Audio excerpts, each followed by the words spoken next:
Coming up on Mountain News this morning, a local science center offers an out-of-this-world experience to Eastern Kentucky students, and a local library creates a new program focusing on children with sensory issues, giving them a safe place to listen to some stories. Dedicated to Eastern and Southern Kentucky, this is WYMT Mountain News this morning. All right, 6:32. I'm Dakota Makris. Good morning to you. It is Thursday. I almost forgot a day of the week, but it's Thursday. We're making it slowly but surely. Let's take it over to Brandon for a look at our forecast. Brandon, we're all pumped for the 4th of July. Is your 4th of July holiday Friday or Monday? Monday. Oh, man, yep. I actually get the 4th off for. I have to work. Yeah. Can you believe that? I'm sorry. You'll have Cameron though. Yeah, but regardless, I still have to work. I understand. So I'm gonna send an email and try to get that changed. One thing about me, I'm sending emails, so. Let's go to the forecast because I can't deal with you sometimes. Anyway, let's go over to UVA-wise. Hopefully the camera stays on there. Where it's internet-based, sometimes it tries to glitch on us, but a beautiful scene over there at High Knob this morning, 63 on the campus of UVA-wise. We're on 54 there just up the road in Clintwood, 59 in Prestonsburg, 56 in Irvin. Everybody else, I'm double checking here just to make sure. Nope, Wayne's at 57. Now everybody else is in the 60s this morning, with Moorhead at 68 being the warmest spot. Lexington and Louisville join them at 68. 77 in the Music City, 56 in the Queen City, right across the river there in Cincinnati. Now, again, not the Queen City of the mountains. That's Hazard. Okay, don't get those two confused there. All right, let's go on to our forecast, our day planner for today. 92 is the forecast high this afternoon. We're going to see those temperatures climb, and we'll see those dew points climb as well. Maybe a stray chance for a passing shower this afternoon in the heat of the day, and that could carry into the first part of the evening as well. Dakota? All right, Brendan, thank you. Well, one person is in critical condition after being injured at an industrial work site over in Bell County. Middlesboro Fire Department EMS posted these images on Facebook yesterday. Officials say just before 8 o'clock Wednesday evening, they were dispatched to the Middlesboro Country Club, where an employee fell into the drill cellar, receiving life-threatening injuries. Due to the seriousness of the injuries and the location, first responders had to perform life-saving care on site before the person was flown to a hospital. Their current condition has not been released at this time. Well, we're learning more about a suspect out of Tennessee shot and killed by police in Louisville. Kentucky State Police say Samuel Quentin Edwards was wanted for shooting a police officer during a chase north of Nashville on Monday night. Well, they say he was on the run until Tuesday night when Edwards smashed into another car at an intersection in Louisville. One man says he watched it all happen right in front of him. As soon as it happened, the police got out and they started shooting. It's just you didn't have a time to brace for it. If there was people around, they couldn't take cover. It just all happened like an action movie. The officer Edwards was suspected of shooting is now recovering at home. Pikeville police officers started their Wednesday with a robbery call that led to a police chase through the Coal Run area, and part of it was caught on door cam footage. Our Buddy Forbes has more about the Pikeville pursuit. An early morning pursuit. Well, obviously, we're wanting to just try to get the subject safely, make sure the public's safe, make sure that he's safe, and make sure we get the property back that was stolen. When Pikeville police officers responded to a possible robbery complaint Wednesday morning, things quickly revved into something more. Officer Patrick Coleman says he witnessed 40-year-old Travis Reynolds stealing items from a truck in a hotel parking lot before jumping into his car and initiating a chase through the Coal Run community. While on Cowpen, the subject turned around, began to come back out of the Cowpen area toward 23. By car, then on foot. He had a small collision and disabled his vehicle on a bridge.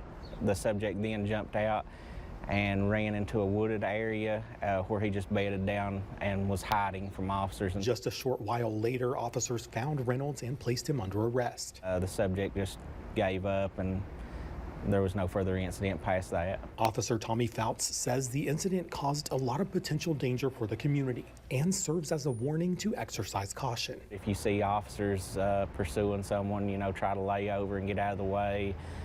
Just be mindful of all the officers that may be coming behind. He says though it could have gone a different way. Public was all safe. The male subject who was arrested was fine. The call was best case scenario. In Pikeville, Buddy Forbes, WYMT Mountain News. Reynolds was taken to the Pike County Detention Center charged with at least 15 complaints, including first-degree wanton endangerment of a police officer, resisting arrest, and reckless driving. Well, Laurel County Sheriff's Department has issued a golden alert for Ryan L. King. King was last seen around 9 o'clock Wednesday evening off of Philpott Road, just south of London. And the Sheriff's Department says he has intellectual disabilities. Anyone with information is asked to contact the Laurel County Sheriff's Office at the numbers listed on your screen. Well, they are calling it one of the largest drug busts in Somerset Police Department's history. The department, along with state and federal officials, seized 30 pounds of meth. 2 men are indicted in the case. Wesley Aaron Calhoun and Denny A. Smith are facing a federal indictment in U.S. District Court. Both are facing charges dealing with the distribution of 550 grams of meth. Police say they were arrested after a 5-month investigation. Well, a historic restaurant in Lexington closed permanently Tuesday night after 7 decades in business. The Parquet Drive-In opened in 1951 with Joe Smiley at the helm.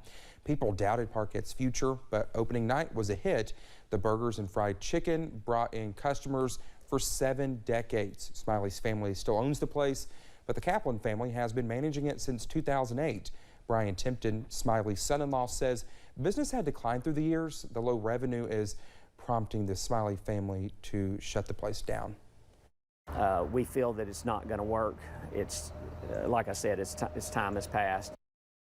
Tipton says the Kaplan family asked to terminate their lease. Randy Kaplan, a former co-owner of the drive-in, says he and about 20 employees are now out of a job. He's asking the people in the community to hire them. The Challenger Center in Hazard is providing an out-of-this-world experience for children around the region. Students from 13 different schools were selected to ask an astronaut a personalized question. A Central Kentucky group called Space Tango came to the center yesterday to help students prepare for their questioning before filming. We are also here to talk about astronauts and what they do on the space station. So the students have this fantastic opportunity to connect with astronauts and ask their questions. So that's a rare opportunity to learn a little bit more about what happens above us. Well, the students will be asked back to the center in August to see their questions answered by the astronauts on live television. Well, the Perry County Public Library is offering a new weekly program focusing on children with special sensory needs. Well, the program is called Sensory Sensation Story Time. The library has other story times where children can sometimes be up and down, moving around in ways that could overload a child with sensory needs. The new program is designed just for them. This one we're going to have in our meeting rooms 3 and 4, so that way we can have a little bit of quieter and a little more privacy, and the kids can come in and we'll have yoga mats in the floor, or we'll have rug spots in the floor that we can all sit down on. Well, the new program kicks off on July 1st and will take place every Friday at 2:30 p.m. Kids in Hazard now have another area to cool off this summer. The city of Hazard recently opened a splash pad next to the Farmers Market Pavilion downtown, hoping to provide another space for kids to come and enjoy themselves during the warmer months. Hazard City Manager Tony Eversole says they have more developments like this in the works. This is great. This has been such a good investment that the city's done. We're going to do some more. We're going to put in another splash pad, hopefully by the end of the fall. And it's just something where you can see, I mean, they're having a ball. They love it, so it's great. Eversole adds that the splash pad will be open Monday, Tuesday, Wednesday, and Friday from 4 to 7, and from 1 to 6 on Saturday and Sunday.